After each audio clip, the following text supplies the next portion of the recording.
Hello दोस्तों, आज की वीडियो में मैं आपको बहुत ही कंफर्टेबल प्लाज़ो की कटिंग और स्टिचिंग करना बताऊंगी। जो बिगनर्स हैं वो भी इसे बहुत आसानी से बना सकते हैं। तो इसे बनाने के लिए मैंने कॉटन का 2.25 मीटर फैब्रिक यूज़ किया है। तो पहले हमें कपड़े को फ़ोल्ड कर लेना है। तो फ़ोल्ड देखिए हमें किस तरह से करना है। जो भी आपका हिप राउंड हो उसका 1/4 ले लीजिए और उसमें 3 से 4 इंच एक्स्ट्रा ले लीजिए। तो इस तरह मैं यहाँ 16 इंच पर कपड़े को फ़ोल्ड करूँगी। इस तरह जब हम कपड़े को फ़ोल्ड करते हैं तो ज़्यादा फैब्रिक हमारा इसमें वेस्ट नहीं होता है। अब एक फ़ोल्ड और कर लूँगी मैं।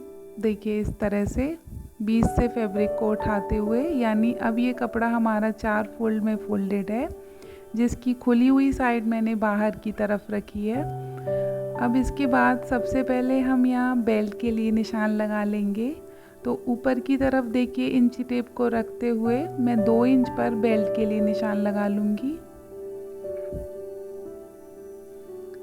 अब इन निशानों को स्केल से सीधा कर लूँगी। अब इस बेल्ट के निशान को छोड़ते हुए हम अपने प्लाज़ो की तैयार लेंथ ले लेंगे। तो जो भी आपकी रेडी लेंथ है उस पर निशान लगा लीजिए।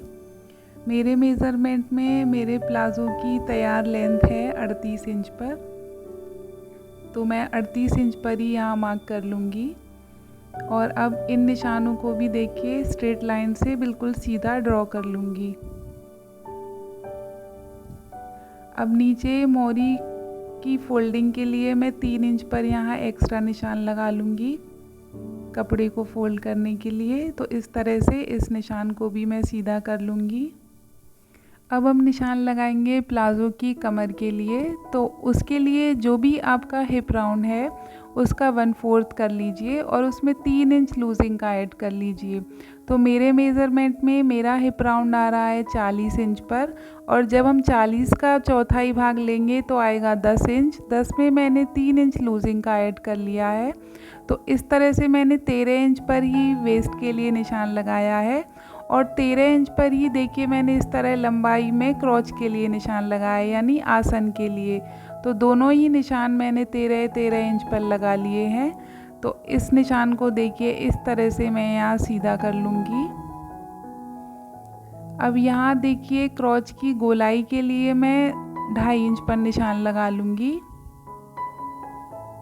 तो इस तरह देखिए मैंने यहाँ 2.5 इंच पर निशान लगाने के बाद अब इसे मैं गोलाई में इस तरह से शेप दे दूँगी। अब देखिए हम नीचे अपने प्लाज़ो की मोहरी के लिए निशान लगाएंगे। तो जितना भी विड्थ आपको चाहिए आप अपने अकॉर्डिंग रख सकते हैं। मैंने यहाँ 10 इंच पर निशान लगाया है, यानी मोहरी मैंने 10 इंच पर रखी है। अब देखिए मोहरी के निशान को क्रॉच के निशान से मिलाते हुए इस तरह मैंने कर्व स्केल से इसे सीधा कर लिया है। देखिए इस तरह से। अब प्लाज़ो की मार्किंग हमारी कंप्लीट हो चुकी है। अब मैं इसी मार्किंग पर इसकी कटिंग कर लूँगी। अब जो हिस्सा देखिए ऊपर की तरफ जॉइंट है मैं उसे भी कट करके अलग कर लूँगी। तो इस तरह से हमारे प्लाज़ो के दोनों ही पैनल कट हो चुके हैं। अब इसके बाद मैं आसन की सिलाई लगाऊंगी। तो उसके लिए देखिए प्लाज़ो के एक पैनल को मैंने इस तरह से खोल लिया है। अब दूसरी साइड के पैनल को भी इसके ऊपर इस तरह से रख लूँगी और देखिए इसकी सीधी साइड मैंने अंदर की तरफ रखी है। अब दोनों ही साइड के देखिए आसन को मैं इस तरह से सिल लूँगी।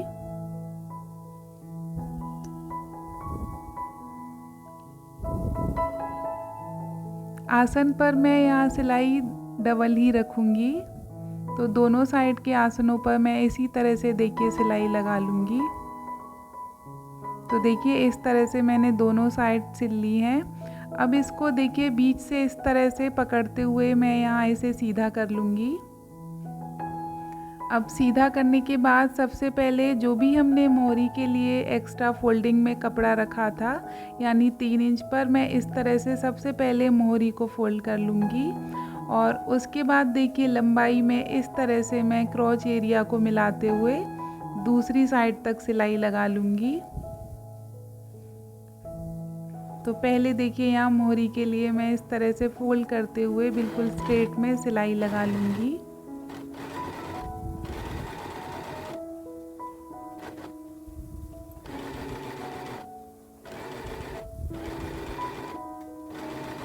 अब उसके बाद देखिए इस तरह से मैंने एक पैनल को फोल्ड कर लिया है मोहरी के हिस्से को, और जो भी आपकी विड्थ थी यानी 10 इंच 9 इंच जो भी आपने रखा था उस तरह निशान लगाते हुए आप यहाँ मोहरी को बंद कर ले।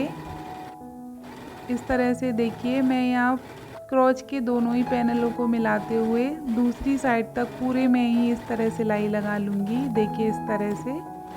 अब यहाँ भी मैं डबल सिलाई लगाऊंगी।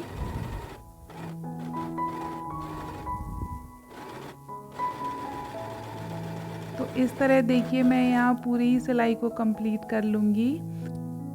अब देखिए ऊपर की साइड हम इसमें इलास्टिक अटैच करेंगे, तो उसके लिए मैंने एक इलास्टिक कट कर ली है जिसके दोनों ही जॉइंट को मैंने आपस में सिल लिया है। अब देखिए इसकी लेंथ हमें जितनी आपकी कमर हो उसमें 4 इंच कम करके हमें यहाँ इलास्टिक कट कर लेनी है। तो मेरे मेज़रमेंट में मेरी कमर का साइज़ 38 इंच पर था, तो उसमें मैंने 4 इंच कम करके 32 इंच पर यहाँ इलास्टिक कट कर ली है। तो इस तरह इलास्टिक कट करने के बाद देखिए इसे ऊपर की साइड में इस तरह से इसे फैब्रिक के अंदर निकाल लूँगी। और देखिए फैब्रिक को एक फ़ोल्ड किनारे से इस तरह करूँगी 1/2 इंच पर, और एक फ़ोल्ड देखिए इलास्टिक के ऊपर बिल्कुल ओवरलैप करते हुए यहाँ कर लूँगी, और बिल्कुल किनारे किनारे यहाँ हमें सिलाई लगा लेनी है। ध्यान रखें कि ये सिलाई बस इलास्टिक के ऊपर ना जाए। जब आप इस तरह से इलास्टिक जॉइन करेंगे तो ये बहुत ही ईज़िली आपके प्लाज़ो में जॉइंट हो जाएगी। देखिए अब मैं इसको इस तरह कपड़े को फोल्ड करते हुए पूरे में यहाँ इलास्टिक लगाऊंगी, और जब आप देखिए एंड की तरफ आएंगे तो यहाँ कपड़ा बहुत ज़्यादा इकट्ठा हो जाएगा। तो इस तरह इलास्टिक को एडजस्ट करते हुए हमें यहाँ सिलाई लगा लेनी है।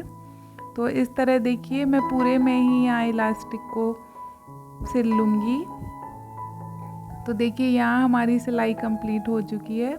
अब देखिए इस तरह मैं इसे खींचते हुए पूरे ही फैब्रिक को एडजस्ट कर लूँगी, और एक टॉप स्टिच देखिए इसे इलास्टिक को खींचते हुए मैं यहाँ लगा लूँगी फिनिशिंग के लिए। देखिए इस तरह से दोनों ही साइड से मैं इलास्टिक को खींचते हुए सिलाई लगा लूँगी। तो इसके साथ ही देखिए हमारा प्लाज़ो बनकर रेडी है। और आपको ये वीडियो कैसा लगा मुझे कमेंट में ज़रूर बताना। And thanks for watching.